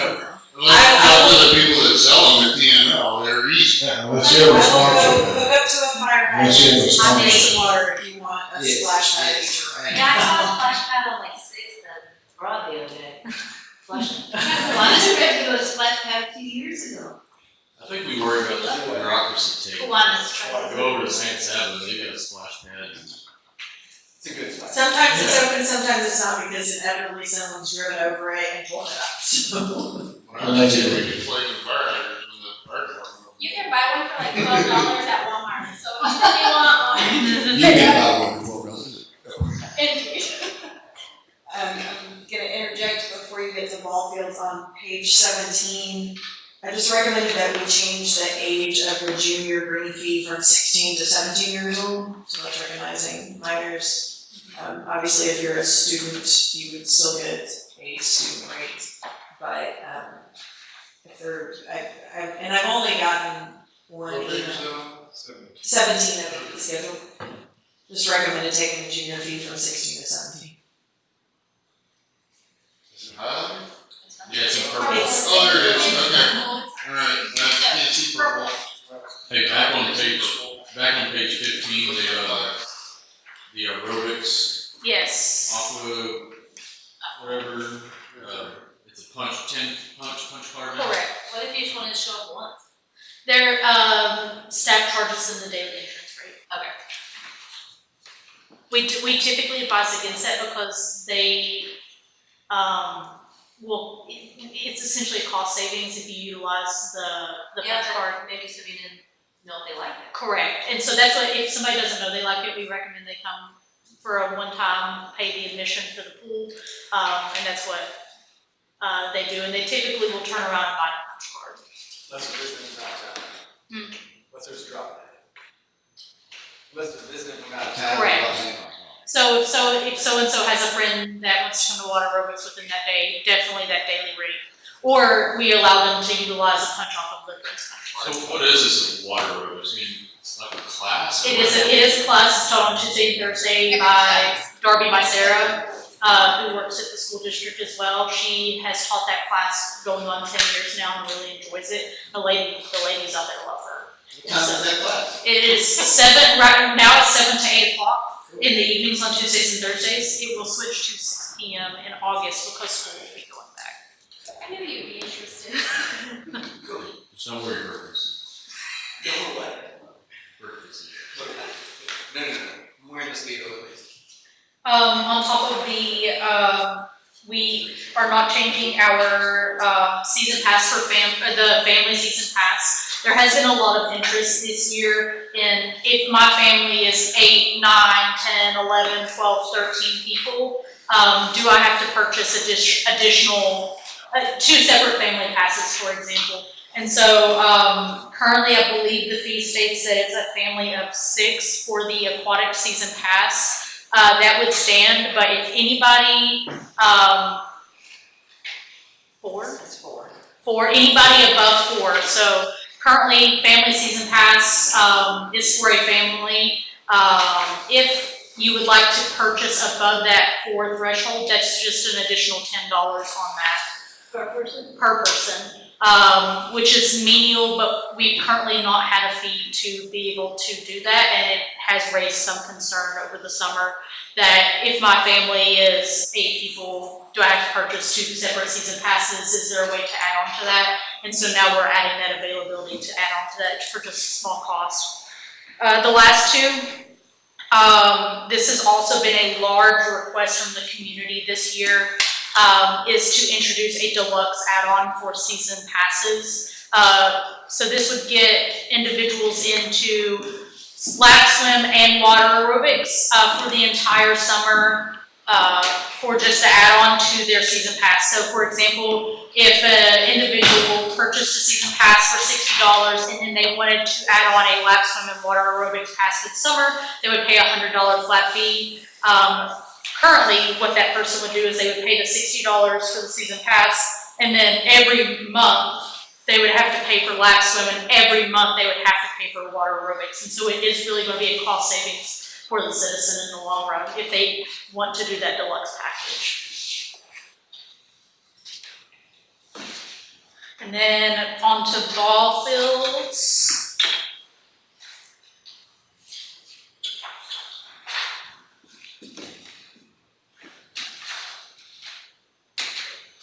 So there has been a lot of interest in this past year regarding renting the facilities for practices and tryouts and having those kind of set up and ready for those teams to practice or conduct tryouts on, and we've currently not had a fee for that. And so we are looking to introduce a fee for practice and a fee for tryouts. Prior to this, I've only been here a year, but asking around, talking to Jesse and Steven, they have not really seen this much interest in practice rentals. Up until this point, it's been a lot of rentals for tournaments. And so we are definitely getting some more interest in the area just for practice in general. This would be separate from the contracts that we run with LCYLA, LSA. We have an adult softball league out at 580 right now, and they are on a different contract. They pay a different, more menial rate than what these would be introduced as. I don't know if the contractor grids, but this has to be published, are they part of the fee schedule or not? They're individual to each contract, and what we've seen with some of them is generally they'll make donations for improvements to the facilities in lieu of paying the fee. So we are receiving something in exchange for using the field. Seems a little light, like a light fee, $10 an hour, does that even cover what it costs? They're all LED now. Yeah, they're relatively. I do have a question, because I had a citizen bring up, like the ball fields over there, they're locked. That is correct. I can go up there with my kids and throw them all. Right now, all you would have to do is shoot me an email to have a conversation of renting the. I don't think that's right. If we do not lock the facilities, there is vandalism. I understand that, but we're very good Texas, and I don't think it's right that we lock citizens out of off. I mean, like, if you want to take your kids up there, toss the ball around and go hit balls. There are there are ball fields at Turner that stay unlocked, 2 ball fields specifically. There are also fields that people are currently utilizing and renting, and so those ball fields do stay locked to maintain their integrity. So there are options in the city for ball fields. Gavin Garrett's open all the time. Gavin Garrett, ball fields? I mean, if you're just wanting somewhere to play cat, yes. I agree with Councilman Prattis. I mean, if Like, if the I want to play taxpayers balls, are funding these fields, then they need to be accessible, Like all the other. or they need to pay for themselves and not use any general fund for any kind of maintenance or operating. That's my opinion. I'm not understanding, are you saying that? I'm saying if I want to take my kids up to the ball for the tournament, and I they're got not one kid playing second base, one kid playing shortstop, and I just want to hit balls to them, I can't. But Because the field's locked. you just said you can with 2 of the fields. Turner Field is open. 2 fields stay unlocked. We never rent them. Turner Field was just open the other day, I drove through it during the day. Not the ball field. And to That's answer what I your was told. I haven't been up there. To answer your question, it's on a rotating basis. And so once Consistency would be important. all it takes is an email or a phone call to say, hey, what ball fields are open? But sometimes you don't have time to email, or it's a Saturday, or, I don't think it needs to have an email or a phone. Public doesn't know it's email. I think there's a lot of communication on that. And then I was also told, are we keeping the lights on the field when nobody's out there? They're on a remote timer. Are you talking about 580? All of them. If somebody has the field rented, we have an app on our phone that we have the lights on. Okay. But if the field is not rented, they are not on. Now, if somebody quote unquote rents the field and then doesn't show up and the lights pop on, that's just us not knowing they didn't show because it's 8 o'clock at night and we're at home having dinner, so. That's way too late to be, so. She doesn't have kids. But to your point, I mean, I have driven by 580 and there's not been anyone on the field. And the lights have been on. And so I've asked staff about it, and there was scheduled field use that either they wrapped up early or didn't show, but staff didn't know that, so they weren't able to get on the So app. they're gonna be charged for it anyway. It's paid for. They were great. When I had that happen and somebody complained to me, I just texted them to the Parks Department, they showed them from my phone, so it was that.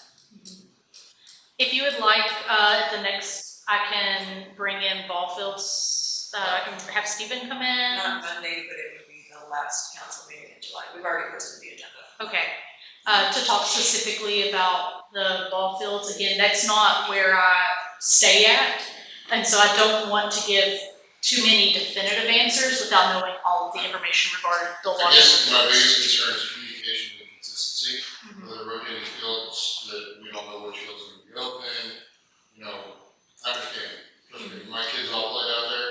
I've done way more work out there than a lot of them. Tilling the fields and tractoring and doing all kinds of things in years past. Understood. So I know what it takes to take care of it.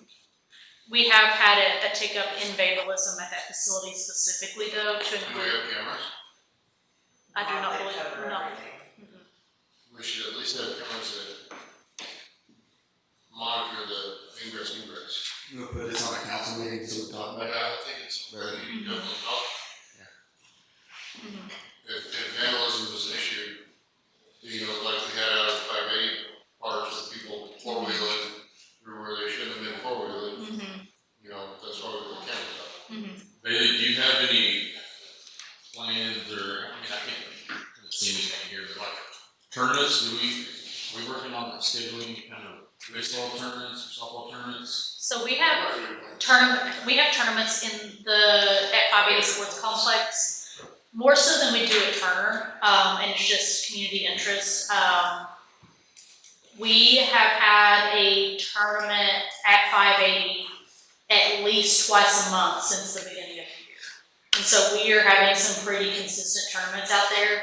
I've attempted to help them with maybe some advertisement with that. Is this like adult softball? Mostly adult softball. There's one individual in particular who rents out once a month for 8, 9, 10 months at a time. They'll do it, you know, almost a year out. And they've had some success with their tournaments. On August the 1st, there'll be a large memorial softball tournament out there at that facility. And so that one is expecting to draw 40 to 45 teams, and so that'll be a very large tournament. Has there been any interest in like, in youth baseball tournaments?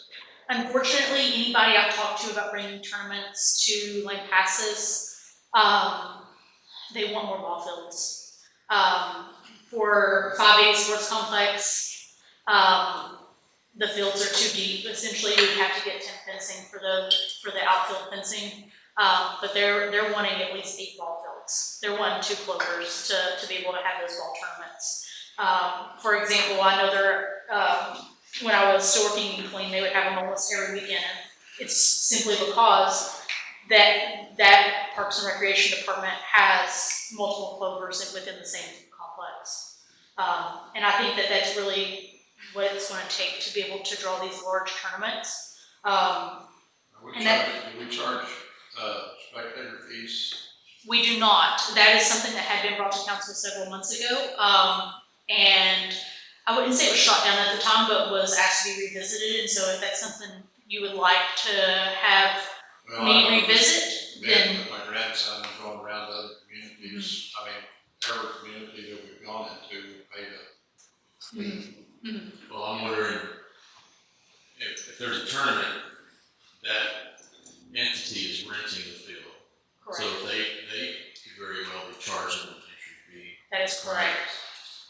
Just for instance, So what you're talking about, like if it's small town select or contour sports or something similar to that, those organizations are receiving the entry fees. correct.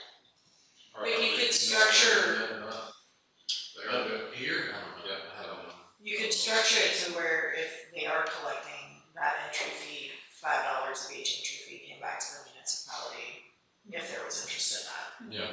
Some of the tournaments we used to do in the past where there was an entry fee and your fee for your family to get in was included on that. And then some of the other ones, it was you had to pay to get in if you want a uniform. All those pretty much now, the team pays an entry fee to be able to play. And every spectator pays an entry fee to be able to watch. And here, I don't know that our facility is secure enough to be able to do something like that. I'm thinking of Taylor, I don't know if you have a play down at Taylor.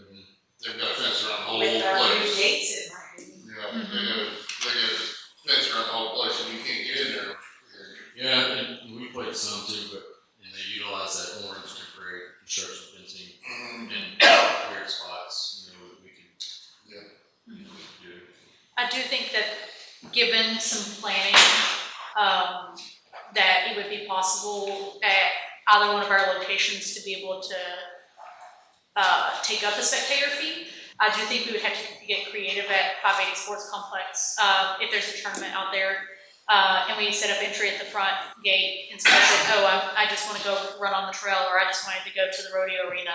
Well, that's almost on the honor system, and so I do think we would have to get creative there, but I also do think it's very possible to be able to introduce that. Just a thought real quick. I get where Mayor Pierce come from on entry fees, but I don't really think, I think we're chasing pennies here. I think the economic impact that these tournaments can bring is what's more important. Agreed. And kind of along those lines, I don't know what it would cost to have the city employees there to collect entry fees. Is it worth it?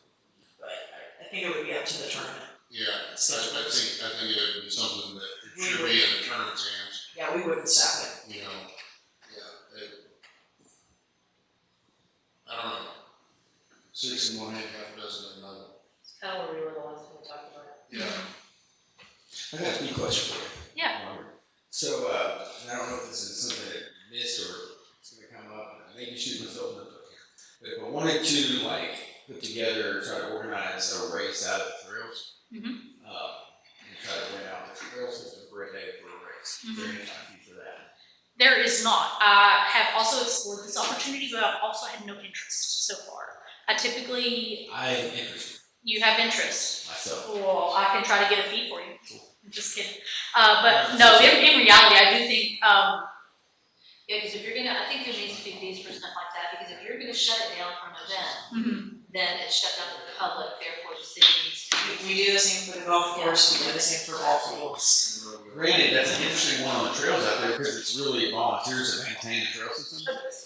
But I mean, I wonder if that's gonna come up, and I am interested in putting a race on out there. Agreed, like, okay, I can definitely look into it. It's a fee that I had benchmarked this time last year, but never went through with anything because there was no interest, and so I can go back and look at those numbers. Talking about the 580 fields? Like all the trail systems? Because it's like 7 point. You can get up to 12 miles up there now. Yeah, it's a 7.2 single track and another couple miles in called a district. We had a donor donate all the funds to put those in. Is that correct? Is there any kind of agreement in their agreement that prevents us from being able to? I've not seen the Well, is it agreement, for so I a- can see that, but I can find out. And I wanted to talk to that group as well, with maybe the possibility of like a weekend kind of situation where it was one day of trail running, one day like maybe a biking competition, and like kind of piggyback off each other. Because generally speaking, trail runners and mountain bikers don't love each other, but it'd be cool to like bring a bunch of people together, or just a whole triathlon. We have had the opportunity. Swim back and forth in the pond. We have received the opportunity to potentially I think it would be 3 years down the road to introduce a triathlon with the Syntex race series. And that, I mean, it is years. They're looking for somebody to host a marathon, and they're looking for somebody to host a triathlon. I'd be interested if you want to talk to me about hosting the marathon. Let's talk. We've got the bike trails, the hottest tin can in Texas, or whatever it's called, and all these creeks. I want to put on an ultra Riding a horse. You do an overnight event. For sure. Awesome. Let's get together. For sure. Let's get in contact. I have the contact for the group that made the trail out there as well. But maybe think about like maybe a fee on there that you throw in there too. I can get those numbers together and have them to you at the next budget workshop. Now, if we get through today, there's no budget workshop Monday. What we'll do is gather back up after we get the certified tax roll from the appraisal district, which is due July 20th. So if we can get through all this today, At the next one. When is the certified tax rate? it's generally due July 20th from the appraisal district. Any other recommendations, questions for Parks and Rec Department? I can maybe answer to the best of my ability. Just throwing this out there, I had, actually the band contacted me, it's on Zambrano, Eduardo Zambrano, and, he said that the, Ruth Aiken Theater is falling into disrepair, and they do use it, and so maybe some of these funds that you're getting for Parks and Rec might be utilized to rehab some stuff. We did have part of the kids fish event out there about a month or so ago. I did notice that the bridge crossing the currently dry creek, quote unquote, does look like it needs some help. And so, Yeah, the whole facility really has gone downhill, and we need to get on it before it gets out. the option I'm exploring is we had some approach. It's been in our CIP for several years, we've just not generated. But I was just saying, since you were supposedly generating funds, that might be a good place to use some of that. I've also had some interest from a potential Eagle Scout to undertake that project, and so I want to explore that before using funds that we have that could be allocated elsewhere. We've donated some vehicles and stuff to the school district. It'd be kind of nice if we got a little donation back. Maybe they can help out with that. Could be an option as well. We could nudge the Badger Builders people. Look, we've donated in order to police. What we do is a back, For the bridge. Oh, yeah, we can do that.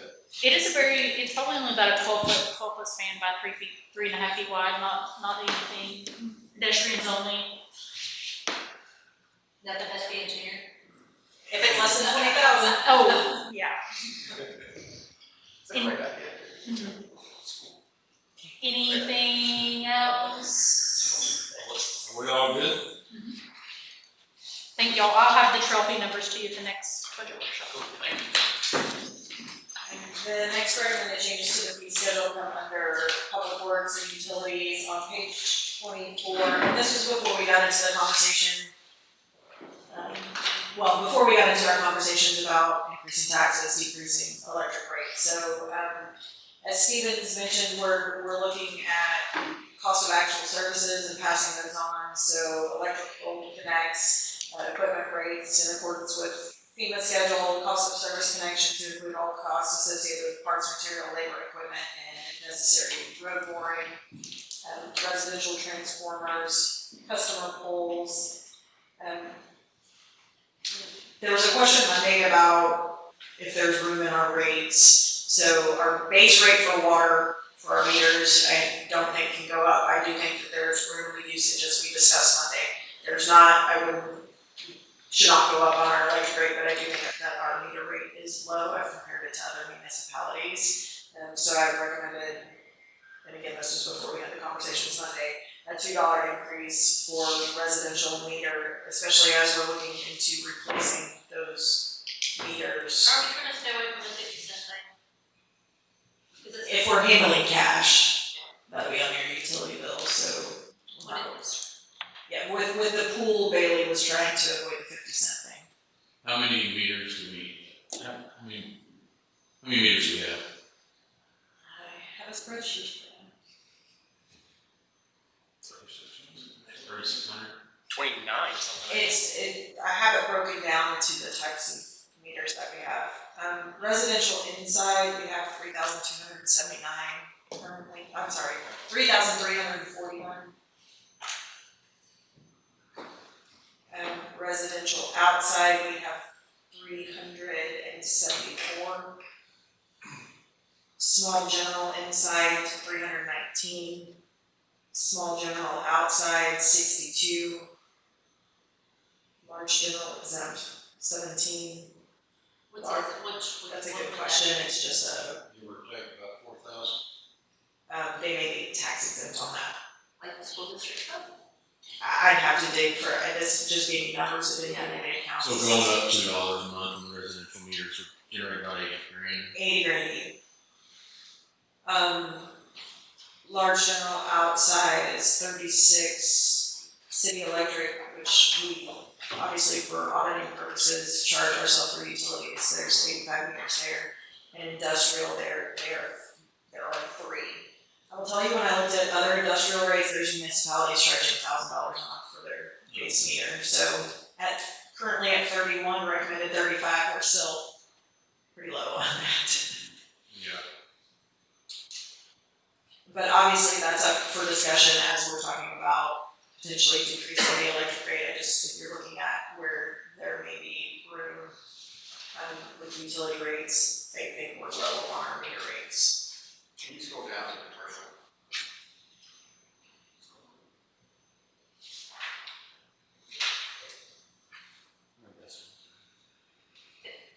Why are we so low on industrial?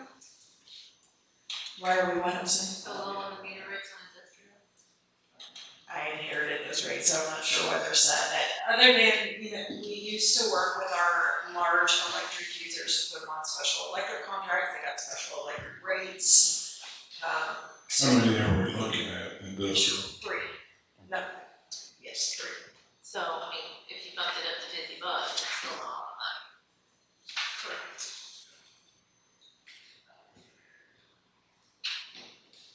Do you think you're gonna run somebody off, going from 31 to 50?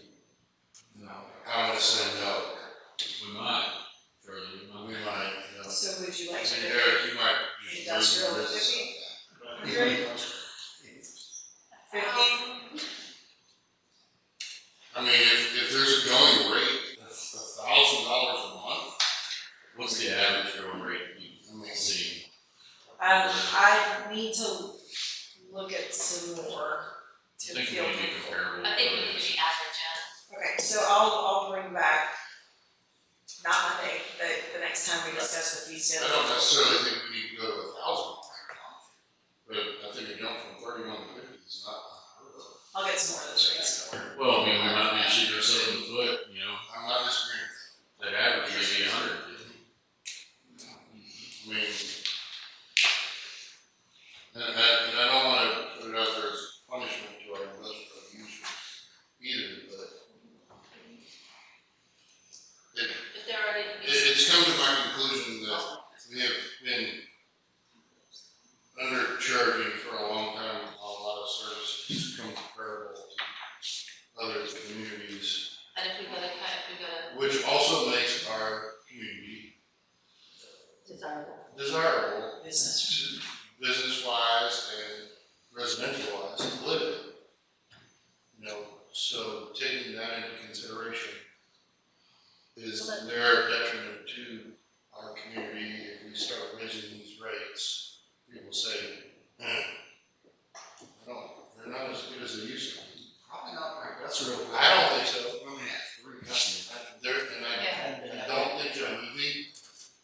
I think it would cost them more to move and they would figure out a way to make that work. Stephen, what does a customer poll cost? What's the cost on it?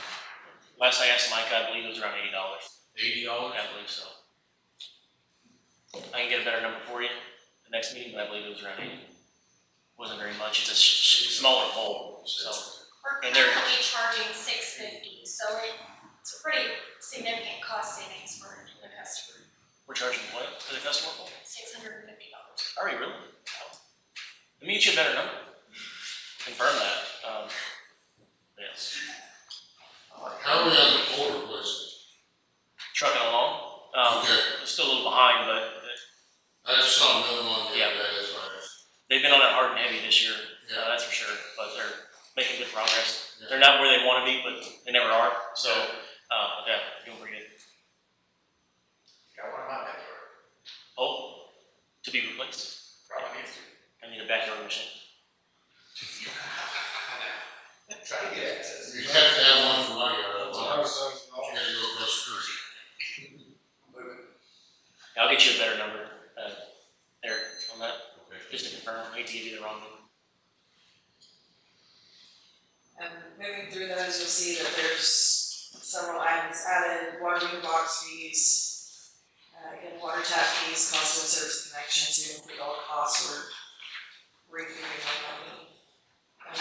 As we discussed, a $1 increase to water rates. I do have in here a 50-cent increase to wastewater rates, but we discussed potentially not increasing those this year.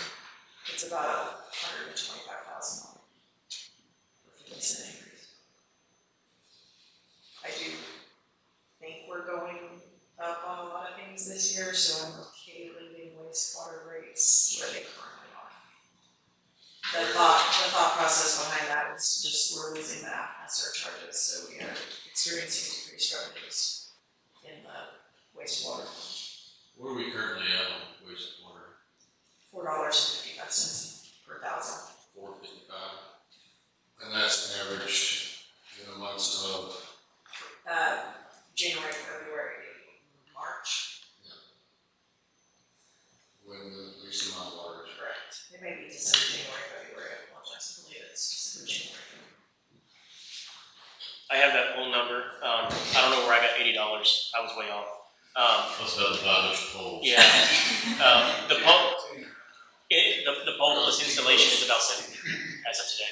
So, Haley was closer by far than I was.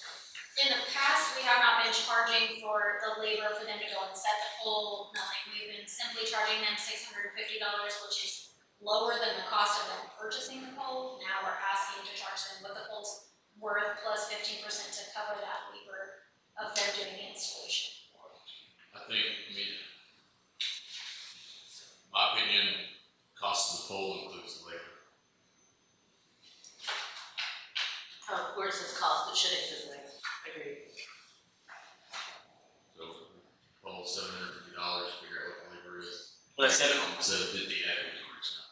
Right. The 750 is including the labor. It The is. 750 is everything. So that's So why that has Yes. on section E, where it's included the cost of service connection to include blah, blah, blah, blah, blah.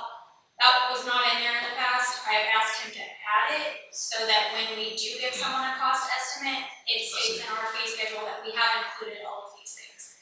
So 15% is gonna be your admin, but then your cost is going to be everything for the guys to go out there and do all the work. Everything plus it. Everything. That's good.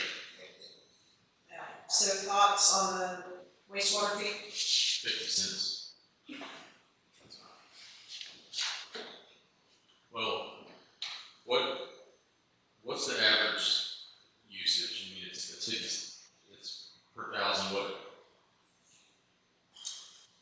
We billed for $20,445,000 in the month of May.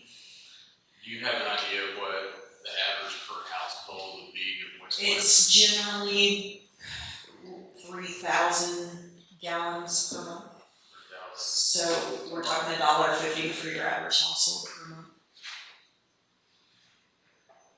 Of the increase, what's our rate right now?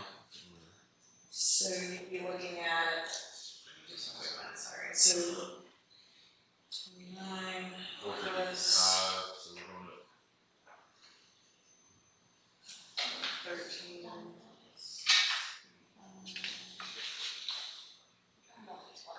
Yes. So you're currently 42 average for wastewater? And you'd be at 44.15.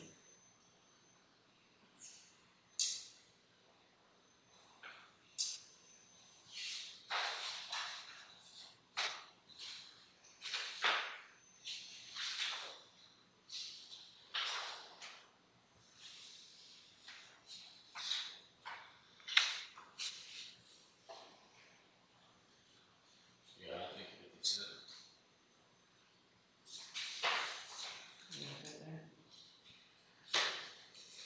I mean, that, though, at that rate, customers are still ahead of owning a house with a aerobic septic system. That's kind of what I'm basing this number on. So the cost of operate those, they're still way ahead. Well, and this is kind of where we discussed last year, customers are fairly directly in control of their water consumption, which then your sewer is directly tied to, so they have control over, they have better control over that I don't, usage. I mean, I don't live, where I live, I don't have sewer, I have septic, so some, households with sprinkler systems, is it still based off of the water usage, or how do y'all factor in when somebody has a, Generally, sprinklers are on a separate Yeah, they meter. should be on a separate connection, so it should be, sewer rate should be calculated using a winter average, so that if, and correct me if I'm wrong on any of this, but if they are irrigating with their residential meter, it shouldn't be catching that, because people in theory wouldn't be irrigating. so it's based off of the winter average? Yes. Correct, we average December, January, February. So with that being said, just out of curiosity, since I am on sewer, since y'all's subdivision is not on sewer, do they have to pay sewer No. rate? No, So if we can't provide the service, we don't charge. correct. But it would be the goal of the city if that subdivision is in city limits to get it on sewer at some point. Right. Hey, They that's make it good. up, they We make it don't up. get a street sweeper out in our neighborhood, so can I take streets off of my bill? How about I get your street sweeper instead?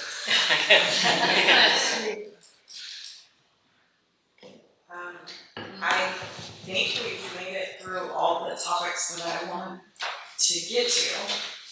Do you have anything else? So I've got some numbers based on our conversation today to throw together. We do not need to meet at noon Monday, but we'll still meet for our regular council meeting at 5:30 Monday evening. And then I'll have adjusted numbers to bring to you later this month. And then we'll set up our public hearing and adoption dates. I guess if this is probably a question for after, but I have a question about, the, smoke shop program. Yes, we'll talk about that. All right, can I get a motion?